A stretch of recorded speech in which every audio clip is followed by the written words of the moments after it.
Coucou, on se retrouve pour l'introduction du vlog numéro 114 je crois, donc c'est parti, on y va.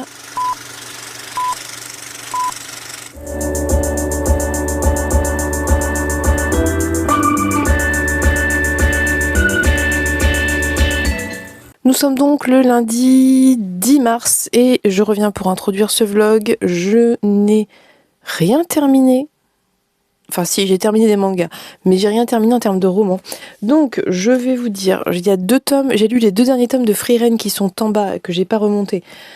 Donc vous ne les verrez pas, c'était très chouette, j'ai beaucoup aimé, même si j'étais assez étonnée du 12e je pense, qui était particulier, un peu inattendu, mais comme toujours j'aime beaucoup Frieren, donc j'ai profité. C'était quand même des tomes qui étaient assez nostalgiques, qui reparlaient de deuil, de vieillesse, de relations, enfin c'est très très beau vraiment. Frieren, il y a une...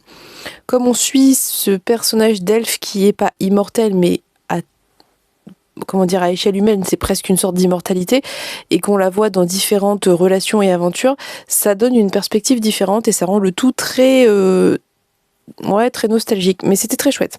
J'ai aussi lu les tomes, je vous l'avais dit je crois dans le vlog de la semaine dernière que je voulais les sortir, donc les tomes 9 et 10 des Carnets de l'apothicaire version Mana Books, qui était très très chouette, j'aime beaucoup. Alors je pense qu'à un moment ça peut devenir lassant parce que pour le moment il n'y a pas tellement d'histoire de fond, ça veut dire qu'on suit toujours Mao Mao qui enquête parce qu'il se passe toujours des trucs au palais et au palais impérial, et voilà. Est-ce qu'à terme il va y avoir une vraie histoire de fond qui va s'installer, je ne sais pas, mais pour le moment ça me va très bien comme ça. J'ai beaucoup aimé, c'était très chouette. C'est vrai que ça peut être redondant, mais moi franchement, après peut-être parce que je les enchaîne pas vraiment beaucoup, enfin je lis 1 tome ou 2 tomes au plus d'affilée, donc j'apprécie, je peux pas vous dire. En tout cas moi j'aime beaucoup.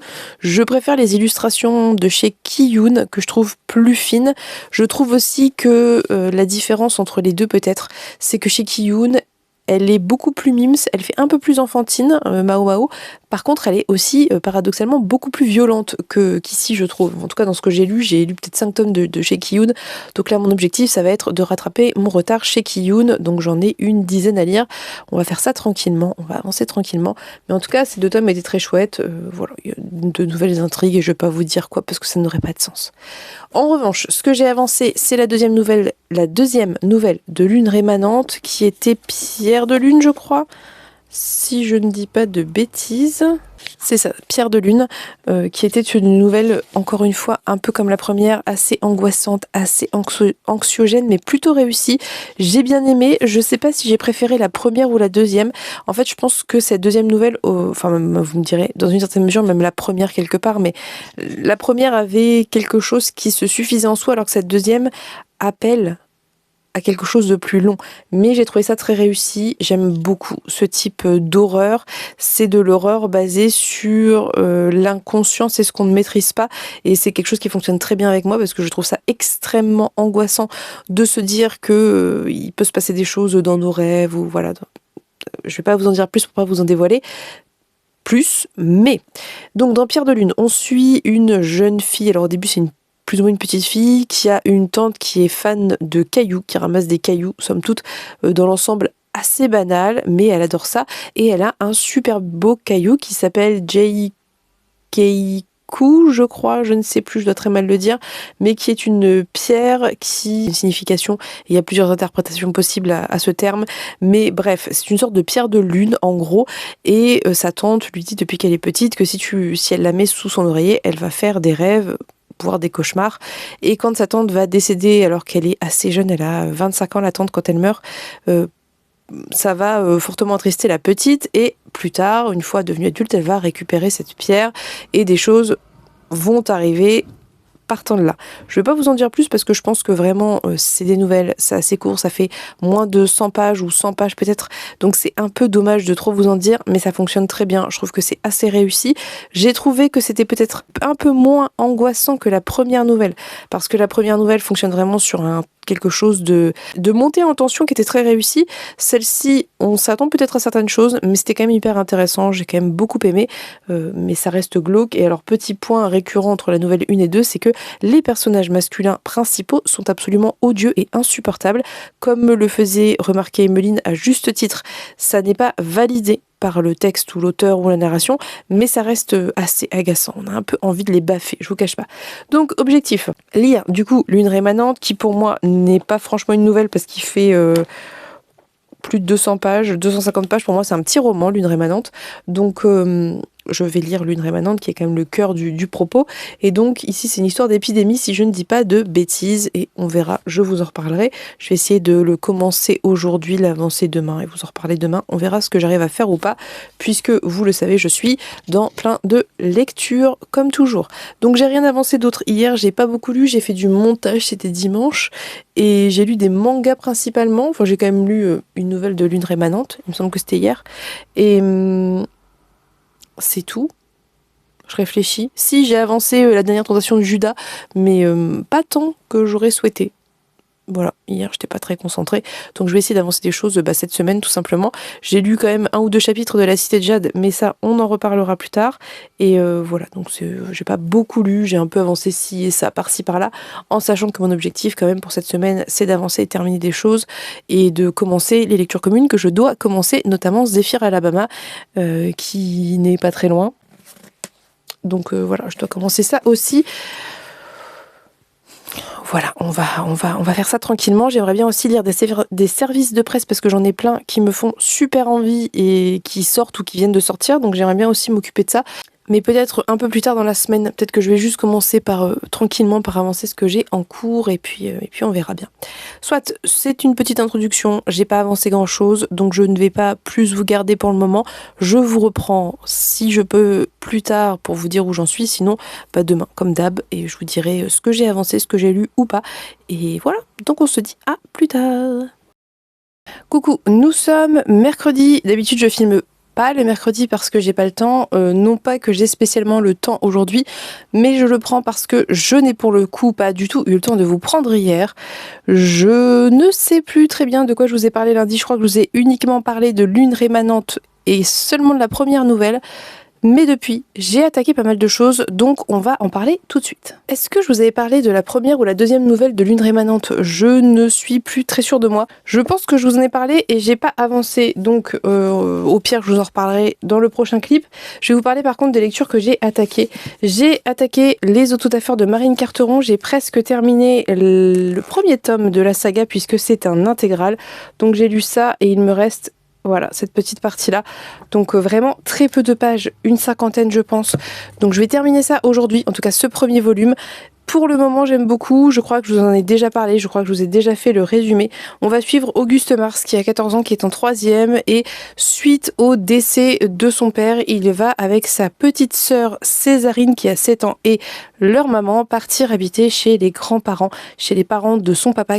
Et beaucoup de choses vont se déclencher à partir de là et à partir du décès du papa de manière générale, puisque très rapidement tout le monde va se douter, va comprendre que ça n'était pas un accident contrairement à ce qu'on leur a fait croire. Et Auguste va découvrir que sa famille ainsi que celle de sa mère et d'autres gens qu'il connaît sont impliqués dans une sorte de confrérie qui a pour but de divulguer des connaissances un peu secrètes, un peu cachées et pour le savoir le savoir avec un S majuscule, j'ai envie de vous dire, et que malheureusement pour eux, ils sont contrés par la confrérie des autodafeurs qui eux veulent faire exactement l'inverse, donc cacher la vérité, cacher les textes, s'approprier, détruire ces textes.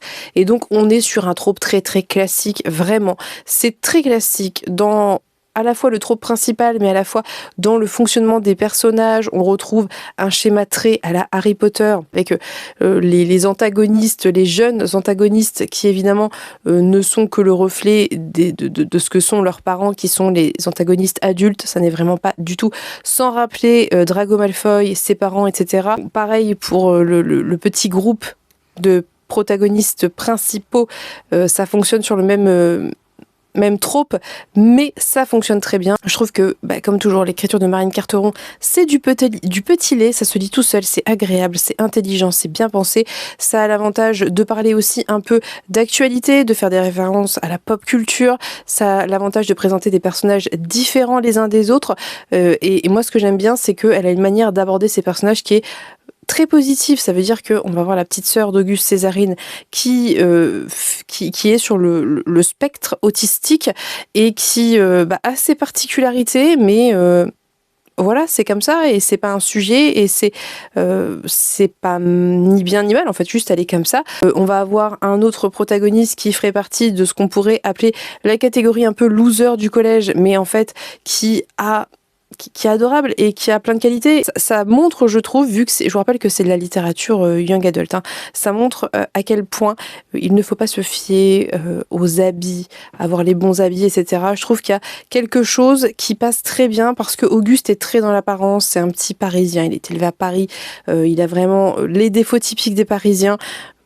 Et je sais de quoi je parle pour y avoir vécu un certain temps, mais c'est un gentil garçon et il va au-delà des apparences et ses copains, ses nouveaux copains, eh bien, peut-être ne rentreraient pas dans ce que lui catégoriserait ou aurait catégorisé quand il est à Paris de mec cool, et en fait, si.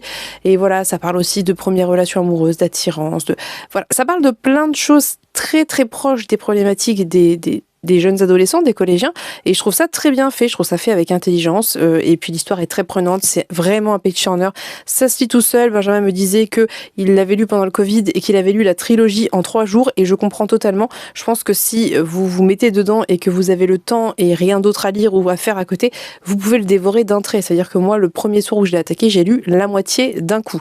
Si je l'ai pas terminé, c'est parce que j'ai lu d'autres choses entre temps, mais vraiment, ça se lit tout seul. Donc vraiment, c'est une très très chouette lecture, j'aime beaucoup, je vous en reparlerai quand j'aurai terminé, donc demain, je l'espère.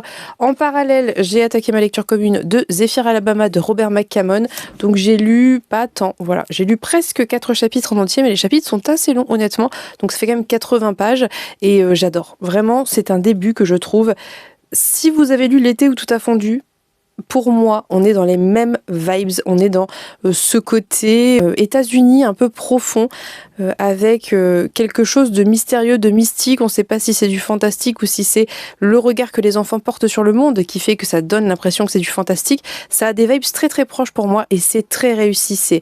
C'est vraiment une plongée dans les États-Unis profonds, voilà, avec les qualités et les défauts que ça peut avoir. Ça se passe dans les années 60, si je ne dis pas de bêtises, et tout ça du point de vue des enfants, en fait, d'un enfant en particulier, donc Cory, notre personnage principal, mais des enfants de manière générale, et je trouve qu'il y a quelque chose de très envoûtant, de très poétique, de très beau. Il y a vraiment un côté aussi assez méta, je sais pas comment vous dire. Le narrateur, c'est Cory adulte qui est devenu écrivain, et il y a ce côté regard sur l'écriture, regard sur le roman, sur le fait qu'il sait que lui, en tant que narrateur, écrit un roman qui va raconter des événements de quand il était enfant, et du coup il y a ce regard de l'écrivain qui se regarde écrire, et vous voyez ce que je veux dire, c'est très chouette, c'est très beau, il se passe des choses, c'est pas du tout contemplatif, pas dans ce sens-là, pas dans le sens classique du terme, on va dire. Il se passe des choses, il se passe même plein de choses, puisque dès le début, dès le premier chapitre, on a cette fameuse voiture qui va plonger dans le lac sous les yeux de Cory et de son père. Son père va plonger pour aller sortir l'homme qu'il a aperçu au volant et se rendre compte que cet homme a été torturé et nu et menotté, et voilà, il lui arrivait vraiment des gros malheurs, et ça va commencer à hanter son père, et j'imagine que ça va gagner petit à petit un petit peu tout le monde, puisqu'a priori il y aura d'autres meurtres, ou en tout cas au moins un autre. C'est ce que teasait la fin du chapitre 1 ou la fin du chapitre 2. Donc voilà, j'en suis au tout début, donc je ne vous ai rien spoilé, mais vraiment j'aime énormément ce début. Ouais, je vous dis vraiment, ça me remet dans mon état d'esprit de L'été où tout a fondu, que j'avais adoré. Je pense que ça ne sera pas plus facile à lire. Je pense que ça va aborder des choses difficiles. On parle déjà d'alcoolisme, on parle déjà de famille, voilà, où c'est pas évident, les relations entre les parents et tout. On parle déjà de racisme, puisqu'il y a un des petits camarades de Cory qui est à moitié Cherokee. J'ai un doute. J'ai peur de dire une bêtise, mais en tout cas, qui est à moitié autochtone, tout simplement. Bref, voilà, je sais pas si je suis claire, mais j'aime beaucoup, j'ai pas grand chose à en dire, je viens de le commencer. Je n'ai pas avancé la cité de Jade, par contre, j'ai avancé la dernière tentation de Judas que j'aime toujours autant. Et j'adore le côté très pop de ce bouquin, ça veut dire que, en gros, l'histoire, je sais pas si je voulais résumer, c'est pas évident à résumer. On va suivre différentes époques et différents personnages, donc c'est pour ça qu'il faut regrouper les idées, puis c'est assez dense, mine de rien. Pour le début, je vous l'ai déjà dit, ça démarre sur un homme, un laïc qui vient au Vatican, qui est convoqué par le pape pour décrypter un évangile apocryphe qui s'appelle Évangile selon Satan, ou je sais plus, quelque chose comme ça.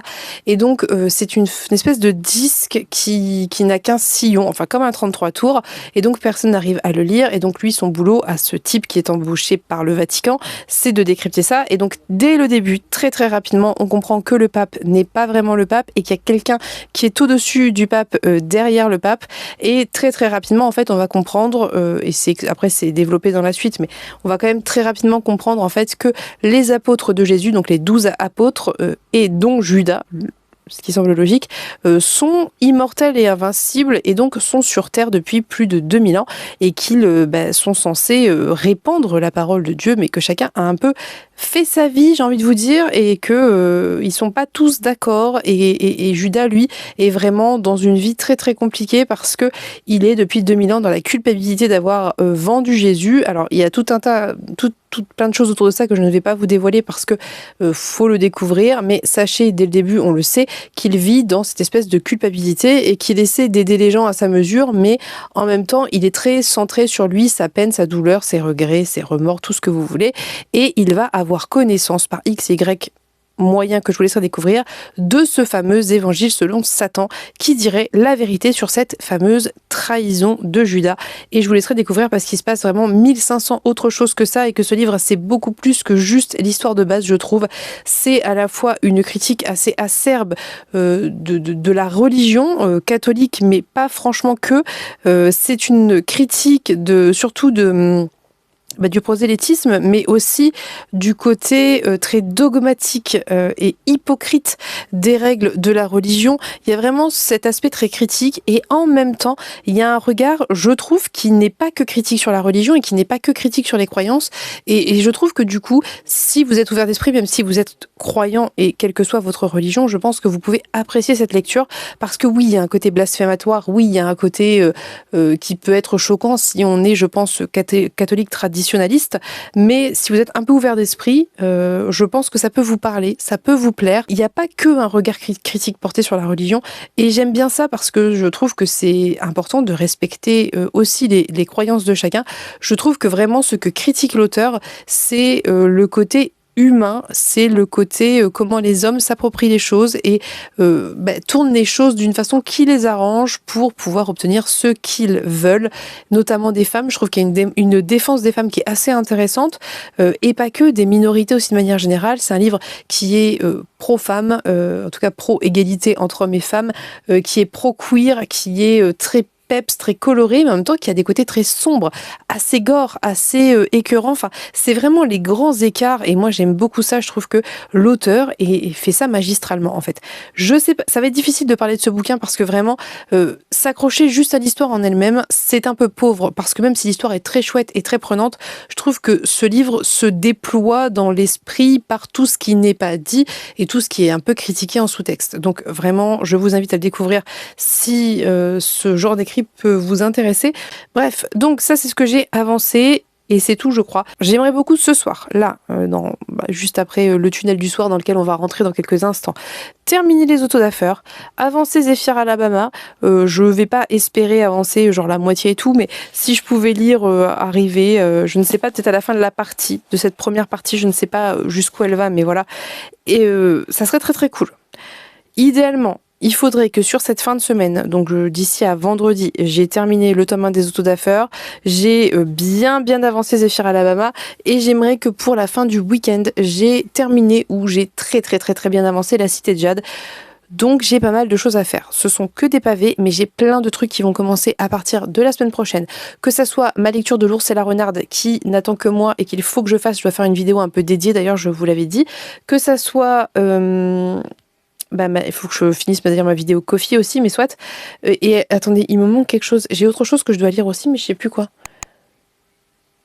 Bon bref, en tout cas j'ai plein de trucs à lire et ah oui j'ai à partir de avec Ko-fi donc la lecture commune du Ko-fi de ce mois-ci qui commence lundi, c'est la sœur du bout du monde donc il faut que je me bouge aussi pour ça. Bref, vous aurez compris que ça fait beaucoup de choses à faire mais je vais m'en sortir. Il faut juste que j'essaie d'être efficace sur la lecture que j'ai en cours au lieu de m'éparpiller en sachant que j'ai plein de services de presse que j'ai vraiment envie de lire et c'est très très dur de faire des choix en ce moment mais je sais déjà que après la dernière tentation de Judas, j'attaque le dernier Oriane Velten, c'est comme ça je crois qu'il s'appelle, que j'ai reçu en service de presse et j'ai reçu aussi de la part de Nemos le tome 2 de Conjuration de Bleu Guillou. Donc ça fait 2 services de presse que j'aimerais enchaîner. 2 lectures je pense qui vont se lire vraiment beaucoup plus rapidement que la dernière tentation de Judas mais toujours est-il qu'il faut les faire. Donc bref, vous aurez compris mon petit programme pour ce soir. Demain éventuellement, je vous tiendrai au courant, je vous reprends demain, je vous dis où j'en suis et on espère avancer en sachant que je pense que, donc normalement pas la semaine prochaine mais la semaine d'après, c'est la semaine à 1000 pages ou 500 ou voilà et que je pense que je vais sortir des petits livres parce que j'aimerais bien avancer aussi. Donc, je vais vous laisser pour ce plan. Je vous reprends demain sans faute pour vous dire où j'en suis dans tout ça et puis voilà, à demain. Coucou, on se retrouve, nous sommes jeudi 13 mars, j'ai toujours du mal avec les dates. Je reviens pour un point lecture puisque j'ai terminé, comme je vous l'avais dit, le tome 1 des Autos d'affaires de Marine Carteron et j'ai attaqué le petit roman de Lune rémanente. Voilà, donc je vais vous reparler de ça. J'ai un tout petit peu avancé Zéphyr Alabama mais pas suffisamment pour vous en reparler puisque j'ai juste terminé un chapitre et non, j'en ai lu un et demi quand même. Mais bon, on en reparlera plus tard. On va faire juste un petit point. On va se concentrer sur ce que j'ai bien avancé. Donc, j'ai donc terminé ce tome 1, ce qui représente 316 pages, quelque chose comme ça. Donc, il me reste, ça fait à peu près un tiers. Un petit peu moins d'un tiers, je pense. Et j'ai beaucoup aimé. Je vous en ai parlé, je vous l'ai dit sur Instagram. C'est toujours aussi chouette. Je vais le poser parce qu'il est lourd. Voilà, vous le voyez, mais il est posé. Voilà. Ce que j'ai aimé dans cet ouvrage, c'est ce que j'aime chez Marine Carteron, en tout cas dans son écriture et dans son travail d'autrice, c'est-à-dire que c'est écrit de manière proche du public cible, c'est écrit avec un vocabulaire qui est simple, mais pas simplifié, avec, voilà, il y a quelque chose de très fluide, ça se lit très bien, c'est très accessible, mais ça ne prend pas le public cible pour des idiots. Ça utilise quand même du vocabulaire, ça parle de plein de choses différentes, de plein de choses de cultures différentes, ou voilà, quand je dis culture, c'est pas forcément des cultures étrangères, mais je sais pas, il y a un personnage par exemple qui est très très intéressé par tout ce qui est écologie et écologique et voilà, et on va parler un peu de ça. Enfin, vous voyez, ça s'intéresse à plein de sujets différents et ça développe plein de petites choses et en même temps c'est pas martelé, c'est pas forcément très mise en avant parce qu'on se concentre aussi sur l'histoire et c'est l'objectif d'un livre pour un public de collégiens. Il faut qu'il y ait de l'action, il faut que ce soit prenant, il faut qu'on rentre vite dedans, il faut qu'on ait envie de tourner les pages, sinon on peut vite abandonner et elle le fait très très bien et elle le fait avec beaucoup d'intelligence. J'ai vraiment trouvé que c'était prenant, j'ai trouvé que c'était intéressant de proposer différents types de personnages comme je vous ai dit hier qui sont tous et toutes dans différents cercles sociaux, que ça soit de par leurs origines sociales, certains sont plus aisés que d'autres, etc. Mais aussi des cercles sociaux au sein du collège, vous voyez ce que je veux dire ? Et je trouve ça intéressant, de prendre ce personnage masculin principal qui a 14 ans, de le sortir de son contexte parisien où il est peut-être plutôt populaire et de le faire arriver dans ce collège à la campagne, où il n'est personne et où il n'a pas que des amis d'office parce que lui ne le sait pas quand il arrive, mais il y a des inimitiés entre eux. En tout cas, il y avait des inimitiés entre son père et des personnes qui vivent encore là puisque son père vient de ce coin-là. Et voilà, donc je vous dis, c'est aussi en ça qu'il y a un petit côté Harry Potter. Mais ça fonctionne très bien, c'est très chouette. Si vous n'aimez pas les écritures qui sont un peu prosaïques, où on suit des personnages préadolescents avec tout ce que ça peut impliquer, parfois d'un peu agaçant. Ça veut dire notre personnage principal qui est très très inquiet pour sa coiffure et si son gel tient bien. Je sais pas si ça peut vous plaire. Moi, je ne perds pas de vue quand je lis ce type d'ouvrage qu'on a quand même un public cible et qu'il faut respecter une charte par rapport à ça, enfin une charte entre guillemets, mais en tout cas il faut que ça plaise au public cible avant tout. C'est pas écrit pour des adultes, c'est pas censé nous plaire à nous avant de plaire aux enfants, vous voyez. Donc ça ne me dérange pas, je l'accepte et c'est pas non plus si dérangeant que ça. Il y a certains moments où on a envie de lui dire arrête de t'occuper de tes cheveux. En même temps, c'est des préoccupations très typiques de cet âge-là, donc ça fonctionne très bien. Et je trouve que vraiment, elle parvient à tirer le meilleur de ses personnages et à proposer des exemples d'ados, de pré-ados différents qui acceptent aussi la différence et c'est très très chouette. Ça fonctionne très bien pour moi. Concernant l'histoire en elle-même, si on exclut tout le côté un peu sous-texte qu'on peut lire quand on est adulte, etc., c'est très prenant, c'est très haletant. Il y a un rythme qui est assez soutenu. Je sais pas, je vous l'ai pas dit hier, je crois, je l'ai dit sur Instagram. Comme toujours avec Marine Carteron, il faut être prêt à souffrir, à voir les personnages souffrir parce que elle n'est pas là pour faire semblant, elle n'est pas là pour écrire des histoires très très jeunesse où tout est bien qui finit bien, loin de là, et je pense que ça fonctionne vraiment bien pour le public cible, encore une fois, qui est à un âge où on demande des choses peut-être un peu moins faciles, un peu plus inquiétantes aussi, et vraiment c'est très réussi. Ça veut dire que j'ai été surprise de certains choix très audacieux qu'elle fait à mon sens, et qui fonctionnent très bien, et qui eh bien fait qu'on a envie de lire la suite, parce qu'à la fin de ce tome 1, on se dit mais comment ça va tourner cette histoire, et comment ça peut bien se terminer. Et c'est vraiment, pour moi, c'est très très chouette. Ça reste très, très pré-ado, c'est beaucoup plus jeunesse que Palace, dans la mentalité des personnages, dans l'écriture, etc. Et c'est normal puisque vraiment c'est vendu à un public de collégiens. Et moi je trouve que c'est un petit bonheur à découvrir aussi en tant qu'adulte, et je me dis que mon moi de 14 ans, 13-14 ans, aurait adoré lire ça, aurait adoré lire un récit qui est moderne, qui est dynamique, où il y a des vraies questions qui ont rapport avec la préadolescence, plutôt que me faire lire des Yvain le Chevalier au Lion et compagnie, qui m'ennuyaient profondément et dans lesquels je ne me retrouvais personnellement pas. Donc bref, c'est très très chouette. Je trouve ça intelligent. Je pense que Marine Carteron connaît vraiment bien les ados. Elle travaille avec des ados, des grands ados quand même, mais elle travaille, elle dit enfin peut-être que ça a changé depuis, mais en tout cas à cette époque-là, elle travaillait en CFA, si je ne dis pas de bêtises. Donc elle connaît son public, et ça se sent, et c'est hyper appréciable. Donc, j'ai terminé ce tome 1. Je ne vais pas immédiatement enchaîner avec le tome 2. Je voudrais d'abord terminer Zephyr Alabama, terminer ceci dont je vais vous parler dans un instant, et puis terminer La Cité de Jade. Mais je pense que fin du mois, je continuerai et je ne compte pas laisser traîner cette saga sur toute l'année. Vraiment, je vais essayer d'enchaîner. Je vais attendre un petit peu les personnes qui le commencent seulement sur Partner in Books aussi, et puis de toute façon j'ai Zephyr Alabama qui est aussi en lecture commune sur Partner in Books. Si vous voulez nous y rejoindre, vous le pouvez totalement, on démarre très tranquillement, presque personne n'a attaqué celui-ci par exemple, donc n'hésitez pas à nous y rejoindre. Parlons donc de Lune rémanente, qui est le cœur de cet ouvrage, puisqu'on avait 2 nouvelles autour de la Lune avant, et là j'attaque vraiment la nouvelle, enfin le petit roman éponyme. Je sais pas si on peut dire éponyme dans ce cas-là, mais bon, peu importe. Comment ça se passe ? On est, je sais plus très bien quand, dans le futur par rapport à nous. Pas forcément très très très loin dans le futur, mais quand même. Et en fait, ce qui s'est passé, c'est que dans nos années, à peu près à nous, là, actuellement, 2025-2030, il y a eu une épidémie qui a commencé à se déclarer au Japon, mais pas que au Japon. Mais nous, on est au Japon, donc on s'intéresse au Japon. Et cette épidémie, c'est ce qu'on appelle l'anabasis, je crois. Et donc, les personnes affectées sont prises de pulsions irrépressibles, voient leur capacité croître, puis sombrent dans la catatonie.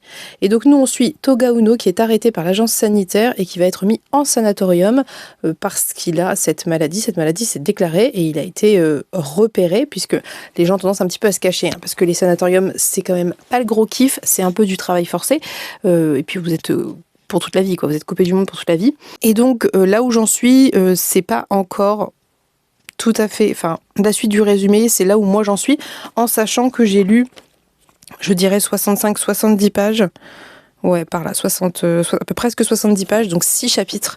je pense pas que ça spoil vraiment parce que les 6 premiers chapitres, c'est vraiment une mise en contexte. Dans le sens où vraiment on parle du passé, de quand l'épidémie a commencé à apparaître, de ce qui s'est passé du coup en réaction en termes de politique et de choix politiques, etc. Et puis aussi un petit peu de la vie intime de ce personnage, ça veut dire que lui a perdu sa maman de cette maladie quand il avait 4 ans, donc il a été mis dans une espèce d'orphelinat. Voilà, donc je peux vous parler un peu de la suite du résumé sans vous spoiler, mais si vous voulez pas du tout savoir, avancez un petit peu.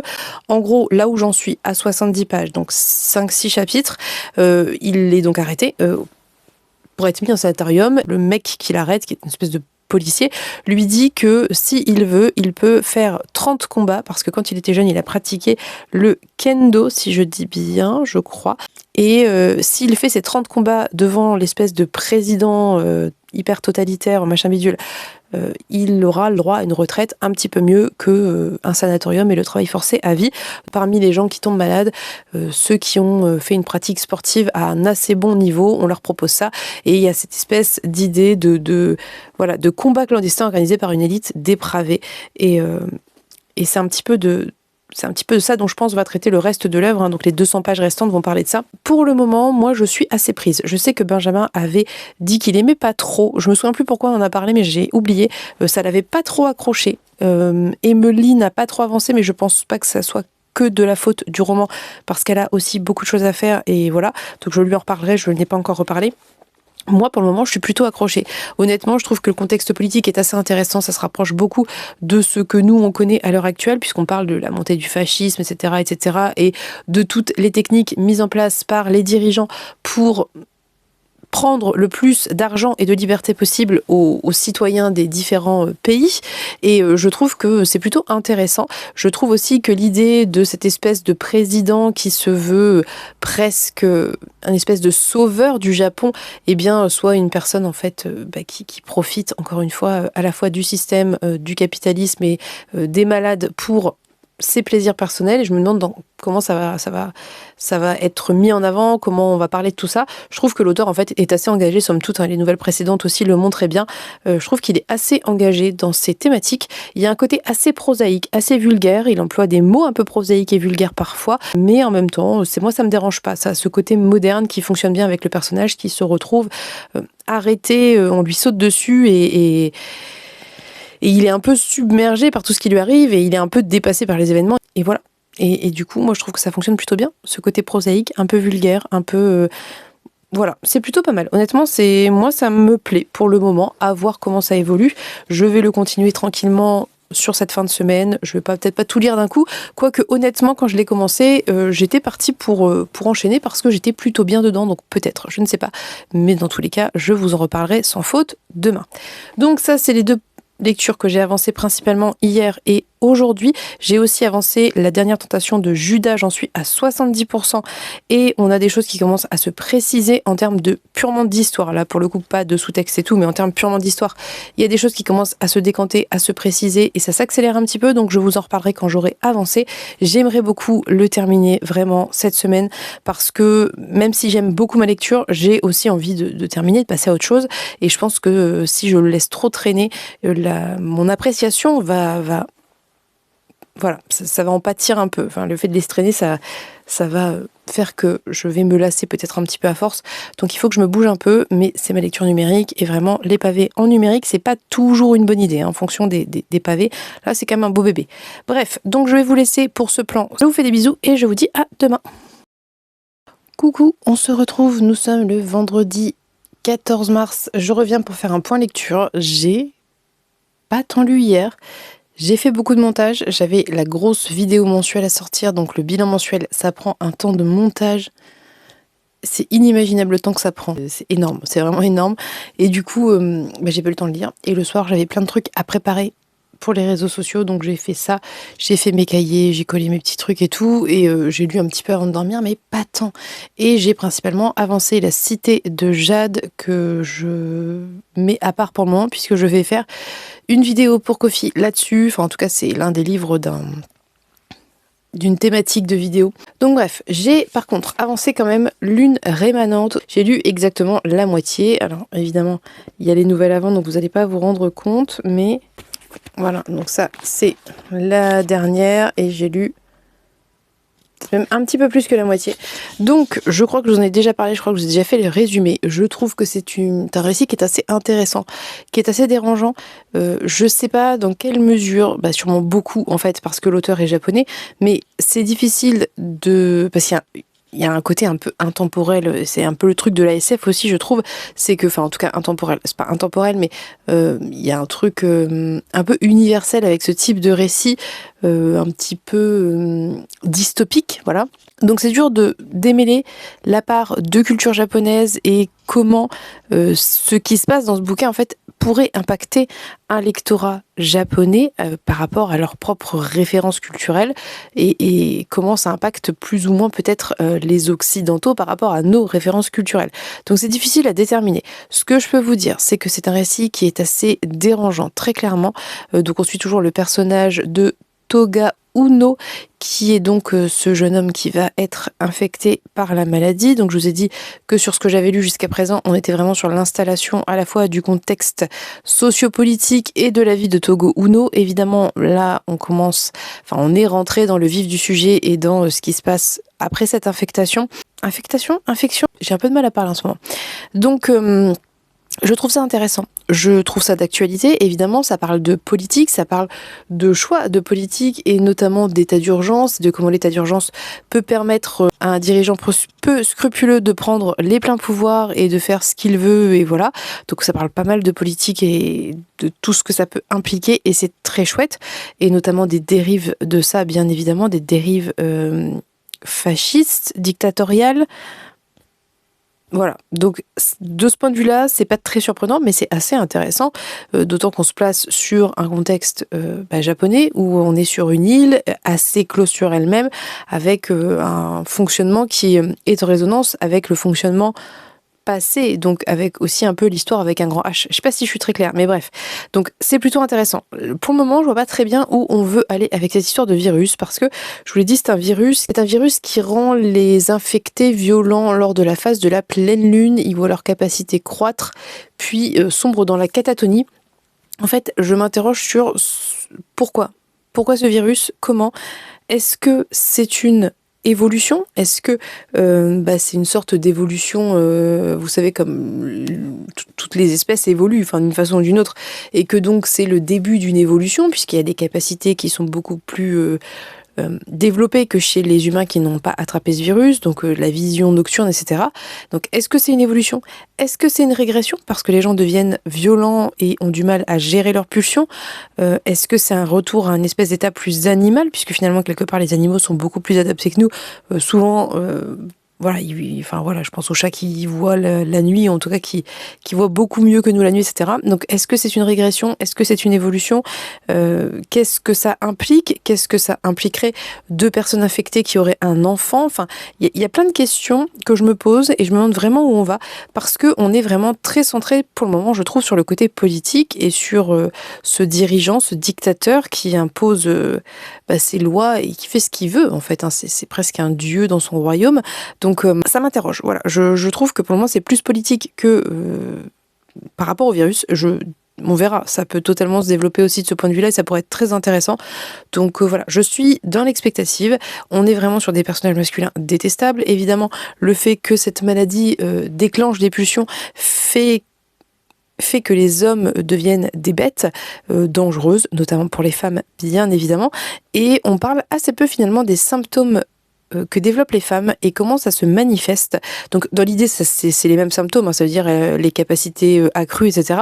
Mais je pense notamment par rapport aux pulsions, comment ça se passe chez les femmes. Ça serait quelque chose d'intéressant à développer. Je dis très bien, j'aime beaucoup ma lecture, je trouve ça assez intéressant, je trouve ça bien écrit, je trouve ça intelligent, je trouve que l'auteur joue assez bien sur... Alors après, c'est la traduction qui fait ça, donc j'imagine quand même qu'il y a un certain respect du texte d'origine. Alors attendez, je vais vous dire qui a traduit. Patrick Honoré joue assez bien sur parfois un côté assez contemplatif. Non, c'est pas tellement le mot, mais il y a un côté où avec l'amour des arts, de la musique, de la sculpture, du beau, et en même temps un côté hyper prosaïque, et notamment lors de ces phases de pleine lune où les gens deviennent beaucoup plus animaux. Il y a un côté hyper, j'ai envie de dire vulgaire, mais dans le sens...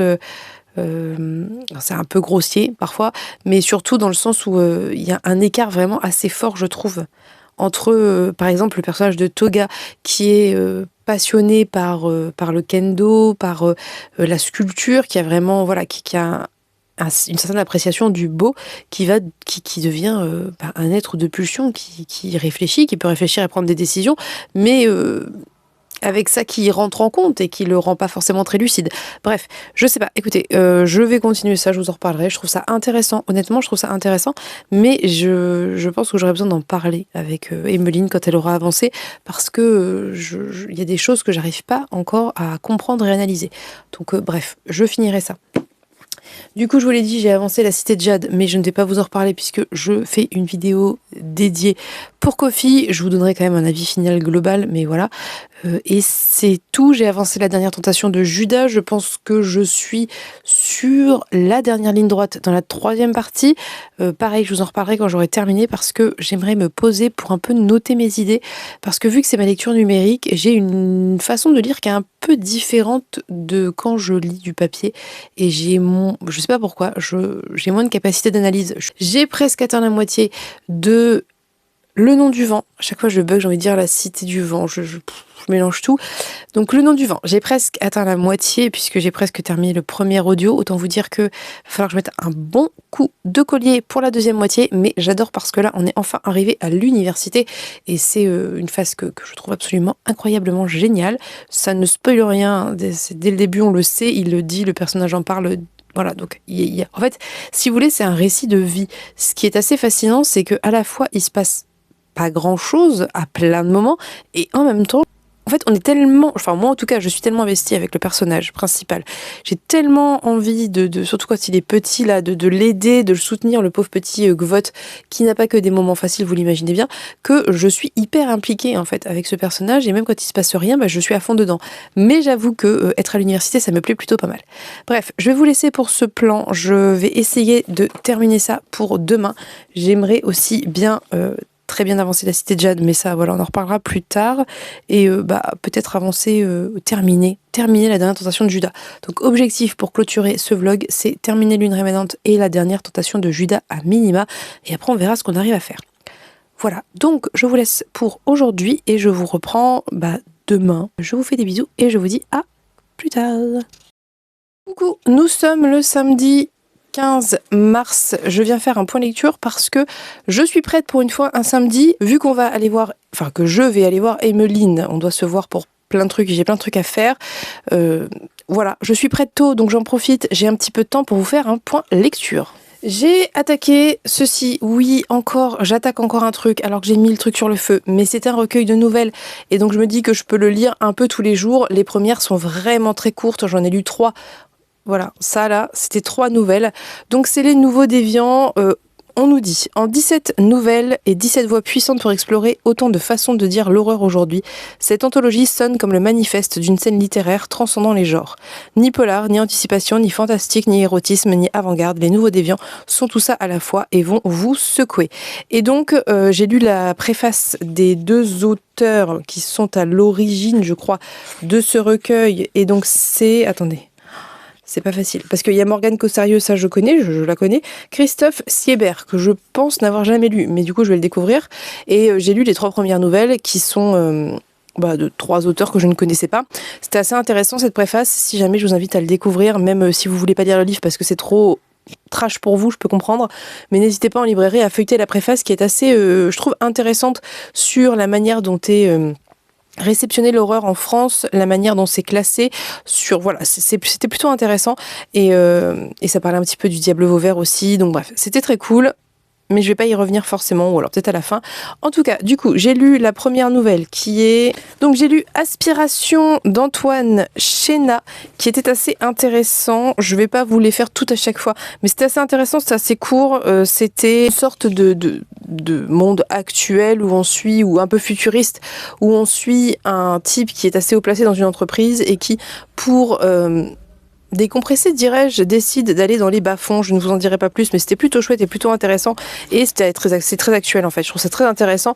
Il y a ce côté un peu squat et punk aussi qui était intéressant.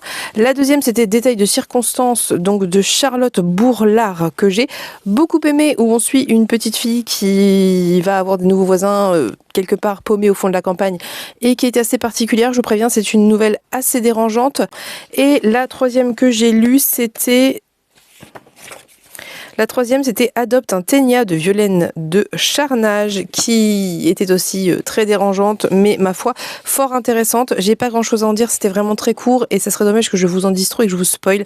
Je pense que le titre d'Adopte un ténia est assez clair pour que vous voyez de quoi ça peut parler. Et effectivement, c'est de l'horreur, c'est différents types d'horreur. On est vraiment sur 3 nouvelles avec 3 genre, ça s'inscrit dans des genres différents, du contemporain, du un petit peu SFFF, enfin, voilà, et c'est très chouette, j'aime beaucoup ce que ça dit de la société aussi. C'est aussi pour moi l'intérêt de ces nouvelles, c'est que ça parle de la société et on est sur des auteurs qui sont a priori relativement engagés et qui ont des choses à dire, donc j'ai plutôt apprécié, même si c'est très dérangeant. Pour le moment, rien d'insurmontable, rien de trop affreux, donc on va voir par la suite. Je ne doute pas qu'on va avoir du gore, du trash et tout ce que vous voulez, mais voilà, si c'est fait à la sauce Morgane Cossarieux, comme dans Visqueuse, bah ça me plaira, je pense. Donc on en reparlera, je vais continuer ça. Mais ça assez tranquillement, et l'enfant fait des bêtises. Bébé.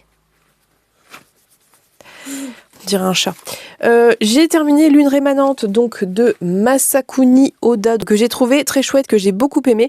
Il y a un rythme assez lent, une écriture assez froide. Je vous en ai pas mal parlé hier. Ce que je vais rajouter, c'est que moi je m'attendais, et peut-être que j'ai pas compris. Donc j'attends qu'Emeline le termine pour qu'on en reparle toutes les deux.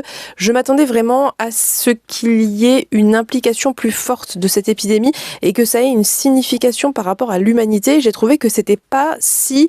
il n'y avait pas trop de sens à cette épidémie. Après, voilà, c'est un choix comme un autre. Je trouve qu'on part de quelque chose qui est assez général, donc une épidémie qui touche donc forcément des milliers et des milliers de gens, pour arriver sur quelque chose de très très très individuel, et ça m'a un peu déstabilisée. Je m'attendais pas vraiment à ça. Le côté politique était vraiment très intéressant. C'est même s'il y a un moment où c'est un peu rushé, c'est dommage, ça aurait mérité que ça soit un petit peu plus développé, mais le côté politique était très intéressant, le côté de l'épidémie, ces manifestations aussi, était intéressant, mais posait des questions qui finalement n'ont pas franchement de réponse, et ça m'a un peu déstabilisée. Donc je vais pas vous en parler beaucoup plus parce que je pense que j'en ai pas mal parlé et que j'ai finalement pas grand chose à ajouter contrairement à ce que je pensais. J'attends qu'Emeline le termine, j'attends d'en parler avec elle, on va en parler tout à l'heure je pense, enfin je sais pas si elle a terminé mais bref on verra, ou sinon plus tard, et je vous en reparlerai, je vous dirai s'il y a quelque chose que j'ai raté, c'est possible, mais j'ai l'impression qu'il n'y a pas tellement ça manque un peu de sens peut-être. Après j'ai trouvé ça chouette, ça s'est lu très très bien, c'était intéressant, ça posait quand même des questions intéressantes et j'ai apprécié ma lecture, j'ai trouvé que ça se lisait tout seul. Donc ça, c'est terminé, c'était une bonne lecture. Je serais ravie de découvrir d'autres écrits de cet auteur qui a une plume très particulière mais que je trouve qui fonctionne très bien. Voilà, donc c'est tout pour mes lectures. Je vais pas beaucoup lire aujourd'hui, vous imaginez bien, mais je vais prendre avec moi ma liseuse avec La dernière tentation de Judas afin d'essayer de terminer ça en sachant que je suis à 85%. Ça serait plutôt cool. Et puis j'aimerais bien enchaîner avec... C'est comme ça d'Oriane Velten que j'ai reçu en service de presse numérique. Voilà. Donc on va partir sur ça, je pense. Je vous ferai un point demain. Dans tous les cas, je vous dirai ce qu'il en est. Je vais vous laisser parce que l'enfant s'impatiente. Il aime pas quand je filme parce qu'il peut pas faire de bruit. Hein? Qu'est-ce qu'il y a? Tu veux que je range le micro? Je vous dis à demain pour la clôture de ce vlog. Coucou, on se retrouve dans ce décor modifié de l'autre côté de d'habitude parce que le chat dort sur ma chaise et que j'ai aucune envie de le bouger parce qu'il est beaucoup trop mignon. Je suis faible, écoutez, voilà, il est posé, il est calé, j'ai pas envie de le déplacer, donc on se retrouve dans ce décor totalement à l'arrache avec tout à l'arrache. C'est pas grave, c'est un vlog. Je reviens pour clôturer. Normalement, ça va pas être trop long parce que j'ai pas des milliers de choses à vous dire. J'ai terminé La dernière tentation de Judas que j'ai vraiment beaucoup aimé. Je vous en ai longuement parlé et ce que je vous ai dit, c'est vraiment la teneur de mon avis. Pour quand même conclure sur la fin, j'ai trouvé qu'il y avait un passage un peu long autour des 85-90%, mais je pense que c'est en très grande partie dû à mon rythme de lecture. C'est le problème de quand je lis en numérique, je lis à certains moments et j'ai du mal à spontanément sortir ma liseuse pour lire à d'autres moments, alors qu'en fait je pourrais, dans l'absolu rien ne m'en empêcherait, mais dans ma tête voilà, c'est lié à certains moments de lecture et bref, du coup ça a trop fragmenté ma lecture et je pense que c'est un peu pour ça aussi que j'ai trouvé ça long sur la fin. Ceci étant dit, la toute fin était grandiose, géniale, c'était très intelligent, j'ai beaucoup aimé. Je ne vais pas vous redire tout ce que je vous ai déjà dit, je pense toujours tout ce que je vous ai déjà dit et j'ajouterai que j'ai vraiment particulièrement aimé la manière dont l'auteur écrit, le côté très subversif et en même temps ce côté très léger, drôle, très pop avec vraiment des moments qui sont parfois presque absurdes et en même temps à certains autres moments des côtés qui tombent presque dans l'horreur et le body horror, voire carrément dans le body horror. C'est vraiment des grands écarts et moi c'est quelque chose que j'aime. Je trouve que ça rend le récit toujours un peu surprenant. On ne sait jamais sur quoi on va aller, comment ça va se passer et j'adore ça, vraiment. En plus, c'est très bien fait. C'est surtout ça aussi, c'est que c'est très bien fait, c'est très bien écrit. Je pense que ça a dû être un texte qui a demandé beaucoup de recherche, qui a demandé une grosse implication de la part de l'auteur et ça se sent parce que voilà, c'est quand même assez pointu. Après, je suis pas une grande experte non plus de la religion catholique, ni même des religions de manière générale, donc je peux pas non plus vous dire s'il y a des trucs, des incohérences ou quoi. J'en ai pas la moindre idée. Moi, j'en ai pas relevé avec les connaissances que j'en ai, mais voilà. Donc, je ne peux que vous en recommander la lecture et voilà, et vous laisser porter par la plume hyper vivante de Philippe Battaglia. Et je le dis à l'italienne parce que je pense que c'est d'origine italienne, mais peut-être que ça se dit pas comme ça. Peut-être que lui dit Battaglia. Je ne sais pas, moi spontanément j'ai envie de le dire à l'italienne. Bref, autre livre du coup que j'ai attaqué. Alors hier je n'ai pas beaucoup lu parce que j'ai vu Emeline, alors j'ai réussi à avancer dans le train La dernière tentation de Judas, mais c'est tout. Par contre le soir j'ai commencé ceci, donc Passer sans silence d'Adrien Mangol, qui sort le 19 mars chez HSN, qui est un petit roman, mais très exigeant, faut pas se fier à sa taille. Donc ici on va suivre un personnage âgé qui va décider d'écrire son autobiographie qui sera sa dernière œuvre. C'était un auteur-poète reconnu quand il était plus jeune, sauf qu'il a des problèmes de souvenirs et de mémoire et que finalement ses fictions se mêlent à sa vraie vie et que il est un peu malmené par le passé de ce qu'il a écrit, passé de ce qu'il a fait et été. Et ce récit, c'est ça en fait. C'est-à-dire que on va directement être plongé, j'ai envie de vous dire, in medias res, puisque il est au poste de police et il est interrogé parce qu'il est venu dire qu'il avait tué quelqu'un il y a 50 ans. Très rapidement, en fait, le policier et nous, on se rend compte que il ne sait plus forcément comment il s'appelle. En tout cas, il pense s'appeler autrement que comment il s'appelle et que c'est un de ces personnages de récit qui semble parfois prendre le pas sur sa vraie vie et son vrai lui. Et en fait, ce texte, quelque part, interroge quelque chose que je trouve très intéressant et extrêmement d'actualité, à savoir, et d'ailleurs il y a un passage qui en parle, j'ai trouvé ça génial, à savoir que eh bien, on ne peut pas dissocier l'artiste de son œuvre, de sa création, parce que les créations sont nourries par l'âme, la personne, l'artiste, son expérience. Et voilà, et je vais vous lire un passage qui n'est pas spoilant mais qui résume très bien ça. Non mais enfin, quel auteur serait assez naïf pour soutenir qu'avant d'inventer une personnalité à n'importe quel homme ou femme de fiction, il ne l'a pas imprégné de sa propre expérience. S'obstiner à se dissocier de ses personnages, c'est nier qu'il y a une part de nous dans nos créations, nier que la première influence de toute œuvre est son créateur lui-même. Parce que, voyez-vous, Franck, le point commun à toutes ces notes, à toutes ces couleurs, à tous ces mots, c'est qu'ils sont perçus à travers un seul et même prisme, nous-mêmes. C'est un sujet d'actualité. Bref, mais du coup, au-delà de ça, on est vraiment... Il y a une histoire à tout ça quand même, parce que moi j'adore creuser le fond, mais il y a une histoire de surface. L'histoire, en gros, c'est qu'on essaye de démêler, nous, en tant que lecteurs, et les policiers, et même, finalement, le narrateur lui-même, ce qui est vrai de ce qui ne l'est pas, ce qui tient de la fiction, de ce qui tient de la réalité. Et est-ce que, finalement, peut-être, on se demande, est-ce qu'il y a une séparation? Est-ce qu'il n'a pas écrit en fiction des choses qui étaient la réalité? Et pourquoi il est aussi confus entre Doug, la personne qu'il est, l'écrivain, l'auteur, et l'autre personne qui est Monsieur Norgale, mais je sais plus son prénom, qui est un personnage de fiction. Et donc, entre les passages où on le retrouve vieux, il y a des passages qui sont appelés des scènes, et à la fin de chaque scène, c'est écrit coupé, donc on sait que c'est la fin de la scène, où on est dans, a priori, la fiction. Mais voilà, c'est en fait, si vous voulez, c'est ce type de récit où vous êtes confus, où l'auteur veut que vous soyez confus parce que le narrateur n'est pas fiable, puisqu'il est lui-même confus. Et en même temps, chaque scène a un vrai sens, il se passe des choses qu'on comprend. Ce qui rend les choses confuses, tout comme pour le narrateur, c'est qu'on ne sait pas dans quelle mesure c'est vrai ou pas, et dans quelle mesure il faut relier les choses entre elles ou pas. Et je trouve que l'écriture de l'auteur sert extrêmement bien ce récit, parce que on est entre des passages qui vont être très poétiques, très beaux, avec des métaphores, enfin voilà, très littéraires, très joli, enfin et voilà, des passages qui vont être beaucoup plus saccadés quand le personnage est plus confus, des passages qui vont être un peu plus prosaïques, enfin il y a un peu de tout, même si c'est très littéraire quand même comme texte, et ça sert en fait le fond, ça sert l'histoire, parce que ça nous donne un certain rythme et ça apporte parfois cette confusion dans laquelle est notre narrateur et notre personnage principal.